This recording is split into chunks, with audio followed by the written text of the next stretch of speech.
This is Starting Point, a podcast that tracks Guyana's unprecedented growth from all vantage points. Join your hosts, Kiana Wilberg and Fariza Hanif, as they dive deep into the heart of topical issues. Welcome to Starting Point. I am your host, Kiana Wilberg, and joining me is my co-host, Ms. Fariza Hanif. On our podcast today is a very special guest, Mr. Samuel Asandi. He's the Vice Chairman for the Region 4 RDC, and he's also a former PNCR member who sat on the Central Executive Committee. Samuel, thanks for joining us today. Thank you for having me. Now, I want to jump straight into the political landscape and a lot of the events that we've seen unfolding in the past few days. Specifically, we saw 3 AFC members jumping ship and joining forces with the PNC. And we also saw that in the PNC's camp, they lost one of their political heavyweights in the form of Ms. Amanza Walton Desir. She left, she's formed her own party. Now, Samuel, you've been with the PNC for 20 years. What does all of this signal to you? Is it a crisis of leadership, or is it just par for the course? Thank you very much, Ms. Wilberg. I think it's more than a crisis of leadership. Okay. I did listen to Ms. Walton Desir, and most of what she complained about, I can identify with, in terms of giving your best and still being overlooked, still being sidelined, still being misunderstood, with persons not really understanding what you truly bring to the table. No one can doubt Amanza's commitment, and to see her walk away from the PNC says a lot. To see me walk away from the PNC says a lot. As it relates to the three members of the prominent members, rather, of the Alliance for Change, moving over to the APNU. It's not the PNC, because I noticed that Sherrod Duncan stated that he paid his membership up to 2026 or 2029. Yeah, right, we saw that. So he's asserting that, listen, Mr. Hughes, I am still a member of the AFC. I'm just in the APNU. I wouldn't explain the reasons why now, but I guess at some point you'll understand. And they canceled it, by the way. They canceled it. Yes. So I don't know if we'll see another challenge in the courts as it relates to membership. But certainly, I haven't really seen anything tangible, I should say, from the 3 as to why they crossed over. I'm still waiting for the reasons. Right? I haven't heard from Jaretha as to why that decision was taken. I haven't heard from Mr. Ramsaroop as to why he made that decision. And so I would personally want to reserve my comment until such time I know from them why they decided to make that switch. Okay. But just where the PNC is concerned and where we saw Amanza leaving, for you that represents more than just a crisis of leadership. It's more than just a crisis. Okay. You said you listened to some of the things that she had to say, and you can relate to them. Yes. Now, yes, you too, you've left the PNC after 20 years. You've now endorsed the PPP. But tell me, Samuel, what was the breaking point for you? Why did you jump ship, so to speak? The thing is, if you look at the party as it is right now, I cannot see any kind of decision that I can label as progressive. And the government has implemented many policies, taken many initiatives, and when I look at the position taken by the opposition, I am taken aback. And so I can see lip service to the development of Guyana, but in terms of actual work, in terms of the actions and decisions taken by the party leadership, it spells something totally different. Like we've seen recently in the parliament where I would term for selfish gains, the opposition decided to walk out on a motion that speaks to Guyana sovereignty. And so, for me, the opposition has lost its way. But what was the breaking point for you? Was there a specific incident or situation, because you stayed with them for 20 years? So Yes. what was it that just signaled to you, this is my point of no return? The party, we had an incident, and it has to do with the Hazelton Grove NDC. After the elections, we had a meeting of the council, and the council decided on committees and also signatories to the council's bank account. As customary, because at the very council I had served as vice chairman of the NDC, and also I've served as chairman of the NDC.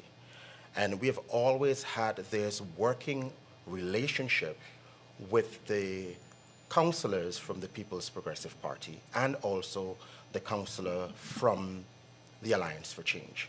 So we worked as a group. So when it comes to committees, we had no qualms about sharing the committees. And as it relates to the signatories to the account, we had signatories coming from the APNU, from the AFC, and from the PPP. Okay. So fast forward to 2023 local government election. In our view, it was better for us to continue that tradition. We made the decision, we had the meeting, we made the decision. Following that, the party leader received news that the PPP was given a few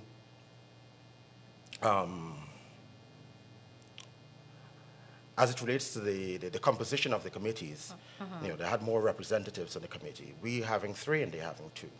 And also, we decided on having one of the PPP councillors as a signatory to the account. So they wanted to change that. Okay. I did advise at the meeting that we cannot arbitrarily change it. The law requires 2/3 majority. I was told, don't do it. They don't know. I'm like, but I'm there. Who told you? You know, this is coming from the party leadership. They don't know that a 2/3 majority is required, so don't say it. I'm like, no, but I'm not going to do that, because for us to achieve the 2/3 majority, you'll definitely need me to vote. And I'm telling you, I will not vote. And so you will not achieve that outcome. Reasons being also, in 2018, the PPP had won Buxton Falls NDC. And they had enough councillors to get the chairmanship and the deputy chairmanship. But in their wisdom, they decided to take the chairmanship and give the vice chairmanship to the APNU. So my thing is why it is that we cannot reciprocate. Right. Why it is that we need to antagonize the process at every stage. And from that point, we had this downward spiral of events between myself and that of the PNC. The other thing was the president had a visit to New York. And following that visit, I think there was this wide call for a boycott of businesses that he visited Correct. during his time I there. remember that. And I did write an article condemning those persons who call for such a boycott, because at the end of the day, he is the president and he commands our respect wherever he goes. He's an ambassador for this country. So why would you even call upon our people to boycott our people because they show support to the person who represents Not our just dear support, land? respect as well. Exactly. And you did this, you commented on this while still a member of the PNC. Yes, while still a member of the PNC. So basically, what I'm trying to understand is that it was a matter of principle for you that caused you to break Yes. away from It the has party. always been a matter of principle. Outside of that, there are a few other reasons that I wouldn't want to delve into because it will take more than 30 minutes. Correct. It might take 3 years. And I did write the leader a letter, probably about 5,000 words, advising him as to what are some of the things I consider there is need for us to address. And given I didn't receive any response, There was no response. no, So absolutely 5,000 not. words, that's all. 5,000 words. Yeah, So no that's response. interesting, because now I want to know, 20 years is a long time. You would have been under many persons who led the PNC during that period. What was your relationship like with Mr. Norton? Strange enough, Mr. Norton and I, we've been good friends long before he became leader. Huh. I was living overseas interesting. in 2014 when Mr. Norton decided that he was going to challenge Comrade Granger for leadership of the party. I returned to Guyana and campaigned with him. All right? Wherever he went, I was there with him. Yes, I did see you in some All right. photos and videos. Yes. Yes.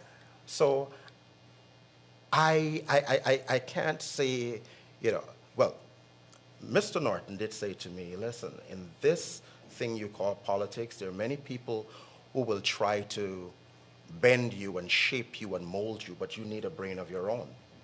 And so it came a time when I had to say to him, you said to me that I need to have a mind of my own, and I'm now using it against you to say to you that this is wrong, and I am not willing to continue in this particular path, on this particular path.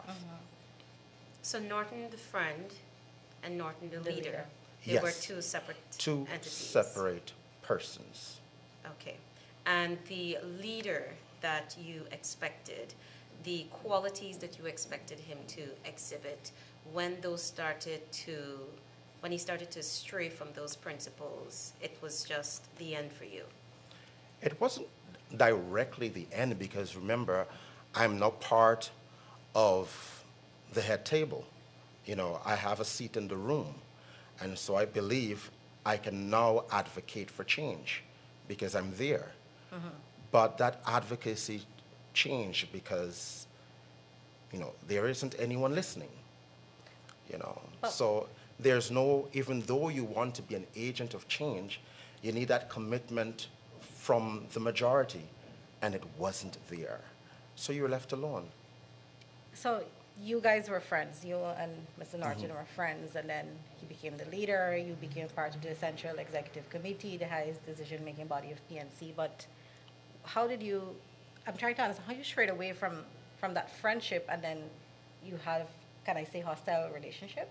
No, Did you develop into a hostile I wouldn't relationship? say that I have a hostile relationship with Mr. Norton. I have a strained relationship with the People's National Congress reform, not just with one individual. Okay. So I wouldn't really direct it at one individual because decisions, in principle, should not be taken by one individual. Correct. And so when certain decisions are taken, I cannot just blame one person. I need to blame the entire bunch. So what is the issue for you? Because you noted that it's more than just a crisis of leadership, and your issue is not just with the leader, so to speak, but also with what PNC now represents, and what is that in your words? If you revisit the thrust of Norton's campaign, I would say in the I think it's 2020 or 2021, we had the biennial Congress, where when he was elected, I think it was in 2020, late 2020. It was uniting the party. Correct. All right? That was the big slogan, uniting the party. I would just leave it as that. Uniting where are we now? the party. Where are we now? And Understood. under his leadership, we've seen more factions than any other leader in the PNC. I want to return to something that you said in your opening. When speaking about Ms. Amanzo Walton Desir and her exit from the party, you said you can relate to many of the things she said, including what it feels like to not be valued and what you bring to the table, that's having that not be appreciated. What was that like for you? What exactly did you bring to the table and you felt as though this was not appreciated? If you can give us at least one instance. I'll give you one instance. I believe that decisions should not be taken based on conversations with one or two persons. I believe that if we really want to represent the people at large, then we need a good representative sample. And so the way the party makes decision, for me, needs to change. There's this whole concept of consensus voting.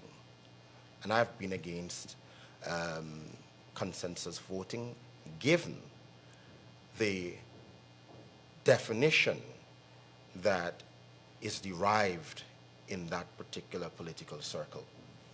Whenever the leader wants to advance a decision, all that's needed is for the chairman to say, by consensus, the central executive has agreed. And if there is a dissenting view and it is raised, then it is not put to a vote. Someone says that, oh, by consensus, a decision has already been taken. But if someone with a different view decides to bring something for the central executive approval or blessings, you find then it needs to be put to a vote. It's no longer by consensus. Right. And so on that basis, most of the ideas that you have to present and to share, having seen that, you decide not to because you know where it would lead. Okay. And so Miss Walton Desir, she has many great ideas, many. But I think it is more an issue that the ideas are not coming from the right person. So it's a personality thing then? I wouldn't want to give it a name. But if those very ideas were coined and presented by another person, then it would be something for everyone to cheer on. So they're favorites within the CEC, I wouldn't the want to party. call it that, but you But understand. as someone who's been in the party for 20 years, what Yes. would you call What it? would I you think call you it? have the qualification to best give it a name. What would you give it a name if you had to? I wouldn't. I can give it a name, but the name I really want to give it, I really wouldn't want to make that a public statement. So I will give everyone in Guyana and the diaspora an opportunity to name that. Okay. All right. Now, Farisa, I just had one other question before we get to our wrap-up. Samuel, you noted that there were a number of issues that caused you to reach your breaking point with the PNC. But as Farisa noted earlier in the podcast, you have endorsed the PPP. What are your expectations in this new home? And why exactly have you decided to turn to the PPP to be your new political home? Because I remember watching an interview with you in September 2022, I believe, and you noted that it has always been your interest to give of yourself and to be of service to this country, and using politics as a platform. And you had your own descriptions for the governance style of the PPP.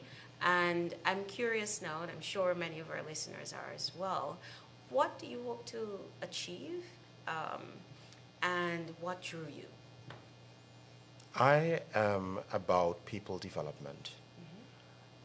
I have been saying to my friends and my family that here, I don't want anything to do with politics. I will just give up. I will return to the classroom and let it just be that. And ever so often, you find persons calling and texting and messaging about issues. And I'm now thinking that I need to do something about this. And if I can be the conduit between the people and development, then I'm already known for that. Why not continue? When it comes to the People's Progressive Party of now, and I base my decisions not on the history of the PPP, because the history of the PPP, as I know it, has not been from my objective point of view.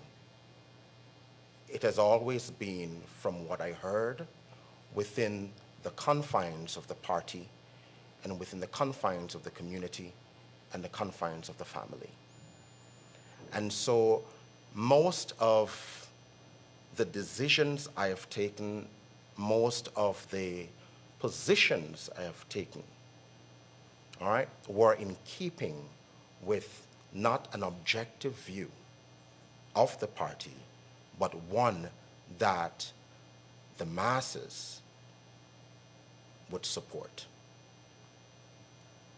So I am at a point where I can make decisions on my own, where I can call a spade, where I can see things for what they are. I wish I can take back some of those words, but I really can't. Okay. But I can make a difference now. When it comes to unity,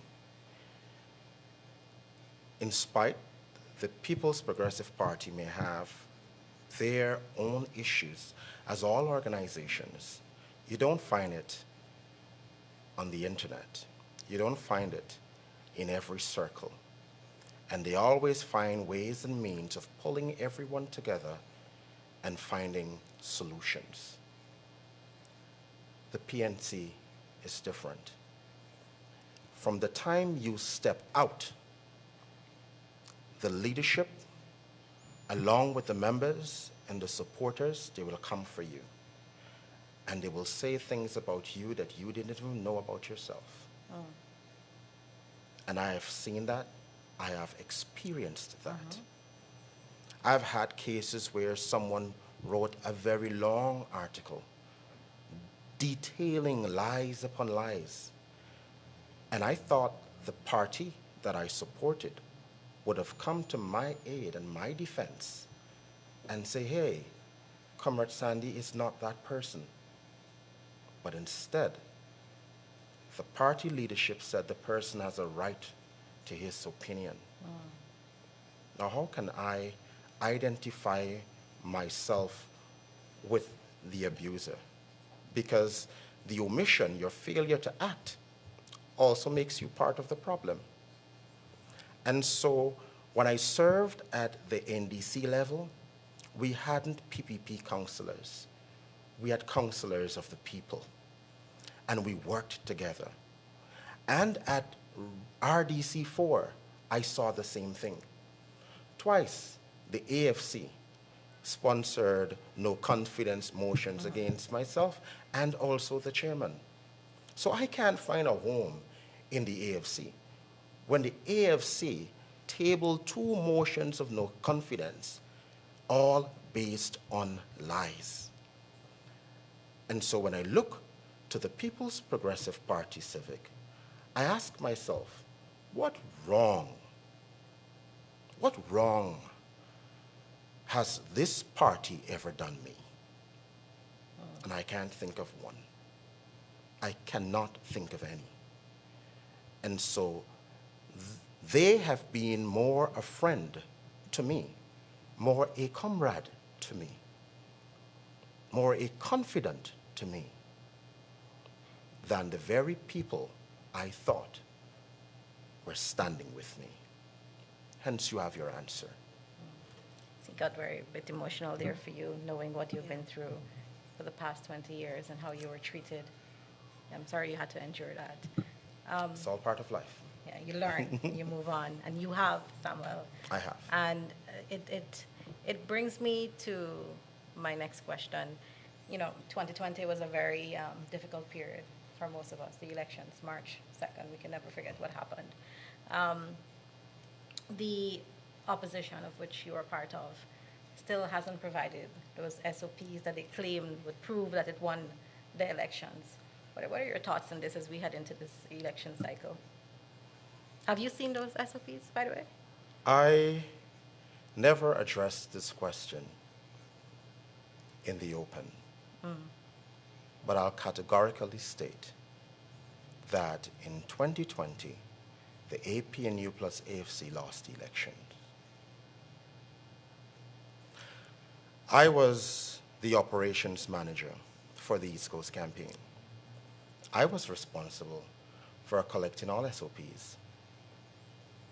And I did take it upon myself to record the scores of every SOP received. I took pictures, I kept them, I still have them. I went to the Ashman's building. I listened to the numbers being tabulated. I looked at my numbers, and I thought to myself, where might this be going? Wow.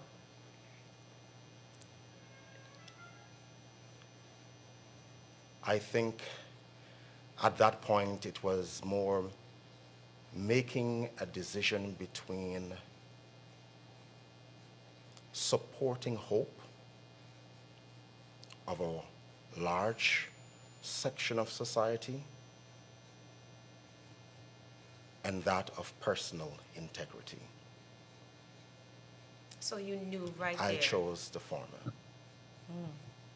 So it was an outright lie. And I challenge anyone to tell me different. Because like I said, I have dated photo evidence of what I submitted as opposed to what Mingo declared. You know, Samuel, this is the first time I am hearing of this. Same. We have never discussed this with you. I didn't anticipate that response, that you would actually have photos of the APNU AFC's SOPs. Not the SOPs, of the totals. The totals. Yeah. And you would have calculated those, and then Yes, I did. you saw what Mingo did. What did you do when you saw what was happening? Because for you, it's a apparent, blatant fraud, electoral fraud. Like I said, it was more about me choosing between personal integrity and a large group of people hanging on to hope that this will bring home the victory. So I'm a young person, new to this level of responsibility. There isn't any fallback for me. I live in Golden Grove. I live in a stronghold of the PNC.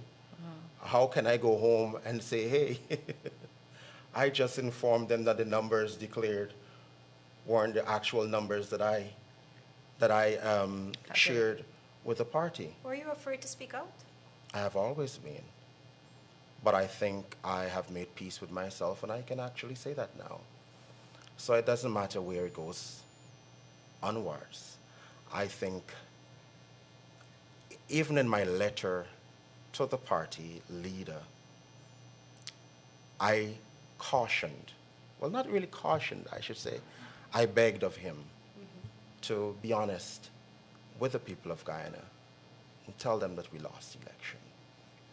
But Samuel, as we head into a next electoral cycle, do you think it's incumbent on the opposition leader, Mr. Norton, to face the nation and finally admit that for 5 years they have been fooling their support base, that they have SOPs to prove otherwise? They've been dragging on this Right. tale for quite some time, saying that they're SOPs, and it's going into this next cycle. The leader wouldn't do it. And frankly, from observation, I would say the then president had no idea what was happening. Mr. Granger. Yes. Because if he had any idea what was happening, he wouldn't have agreed to a recount.